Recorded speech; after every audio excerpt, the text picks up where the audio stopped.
Bonjour à tous et bienvenue dans cette vidéo dans laquelle je vais vous présenter un accessoire qui a tout changé pour moi dans l'utilisation de la caméra DJI Osmo Pocket. Rappelez-vous, décembre 2018, DJI frappe sur le marché de la caméra stabilisée avec l'Osmo Pocket. Sa tête filmante, montée sur un stabilisateur tout droit venu de son excellence dans le milieu des drones, permet une stabilisation bluffante en filmant en 4K. Malheureusement, son utilisation atteint quelques limites, puisqu'il existe les deux possibilités suivantes pour la contrôler. Premièrement, l'écran tactile intégré, qui permet d'accéder aux fonctions principales rapidement et d'avoir un aperçu de ce que l'on filme. Ou le raccordement physique au smartphone, pour accéder plus concrètement aux menus avancés. Mais finalement, le bon compromis est arrivé quelques semaines après, avec le module de connexion à distance, qui est malheureusement un peu cher. Heureusement, il existe une solution alternative qui permet de raccorder le téléphone à la caméra pour un coût dérisoire. Il s'agit d'un câble vendu sur Amazon, quelques euros seulement. Il en existe même de deux types.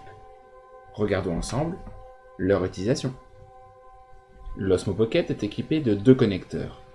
L'un sur la face du dessous, en connectique USB-C, permet le rechargement de la caméra et la connexion au PC ou aux accessoires.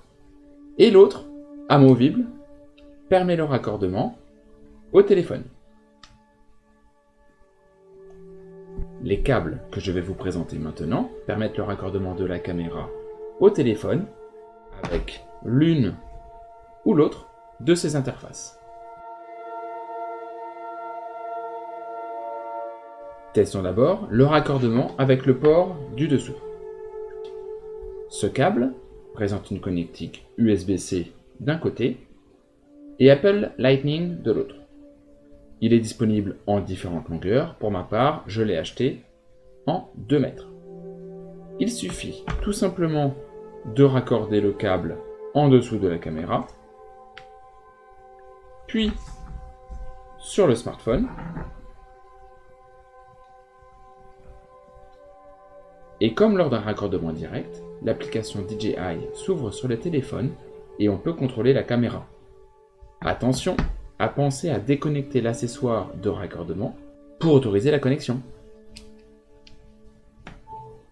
Et voilà, la caméra est maintenant raccordée au téléphone.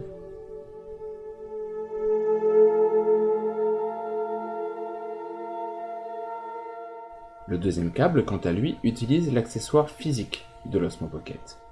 Il est équipé d'une connectique Lightning femelle d'un côté et Lightning mâle de l'autre. Il suffit de raccorder le câble entre la caméra et le smartphone et le tour est joué.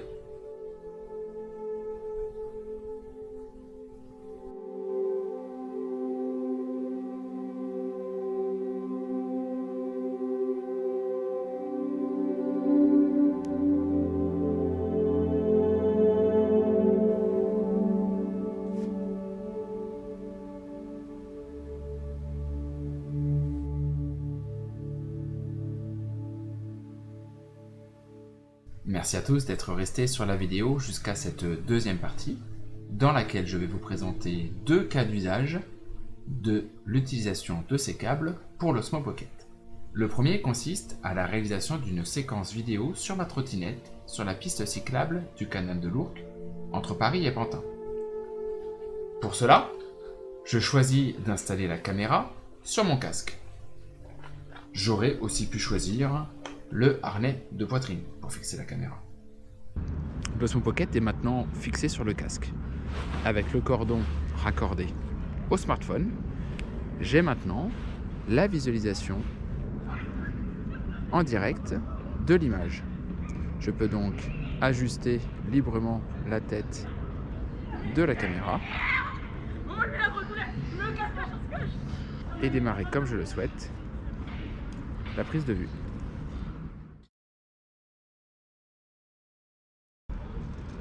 Vous voyez, là je bouge la tête de haut en bas et il n'y a aucun effet ressenti sur la vidéo capté par l'Osmo Pocket. Si je change de mode maintenant et que je passe en FPV, là, les mouvements de mon casque sont totalement suivis par l'Osmo. Mode follow, les mouvements sont également suivis. Voilà, je reste dans ce mode verrouillé de la nacelle. Je peux donc démarrer l'enregistrement depuis le smartphone, déconnecter le téléphone de l'Osmo Pocket, ranger le téléphone, ranger un petit peu le câble, je pourrais même le déconnecter, hein. Et finalement, je me mets en route.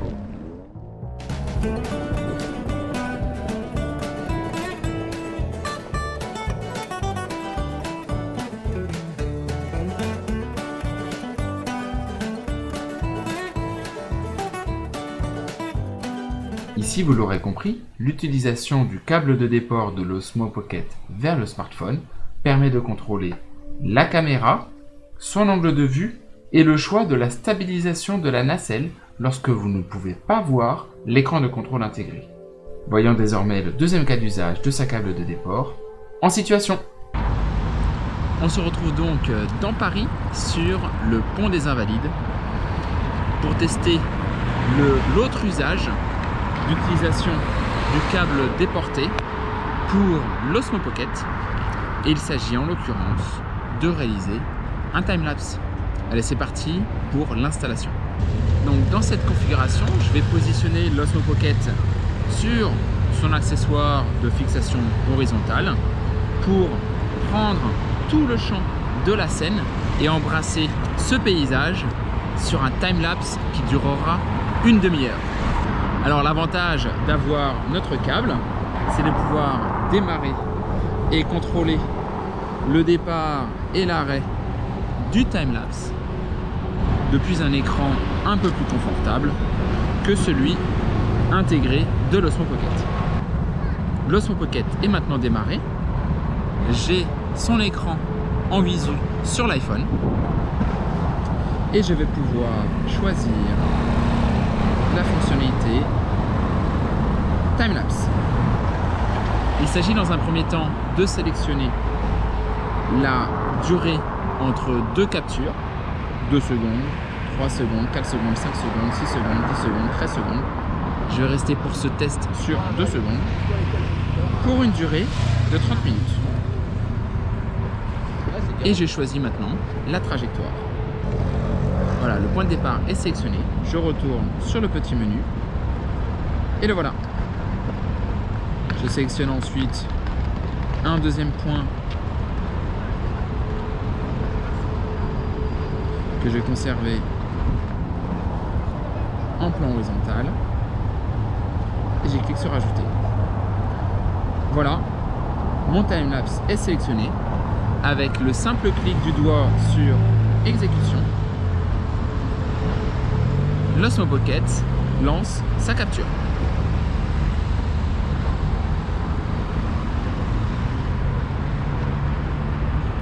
La capture est lancée, l'itinéraire à suivre pour sa tête motorisée est enregistré dans la caméra. Je peux donc, sans aucune contrainte, retirer le câble du téléphone. La caméra suit son itinéraire en toute autonomie.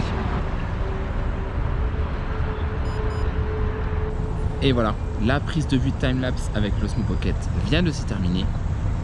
Regardons ensemble le résultat.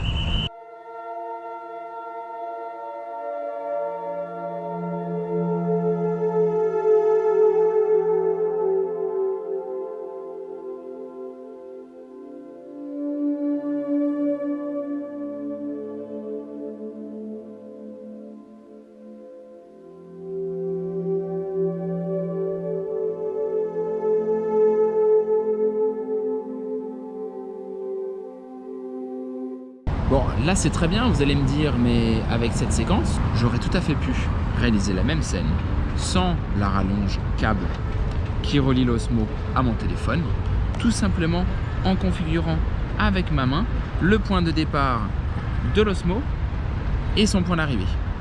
L'intérêt numéro 1 d'avoir l'Osmo Pocket connecté au téléphone à travers un câble est d'avoir un meilleur écran de contrôle, une meilleure définition et une meilleure lisibilité, mais également d'utiliser la fonctionnalité complémentaire qu'on ne trouve que dans l'application pour la réalisation de timelapse, c'est-à-dire la création d'un timelapse multipoint.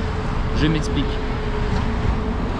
Je crée un premier point ici, un deuxième ici, un troisième là, et enfin un quatrième ici. Et bien ce type de scénario multipoint n'est réalisable qu'avec l'application. Allez, c'est parti en démo.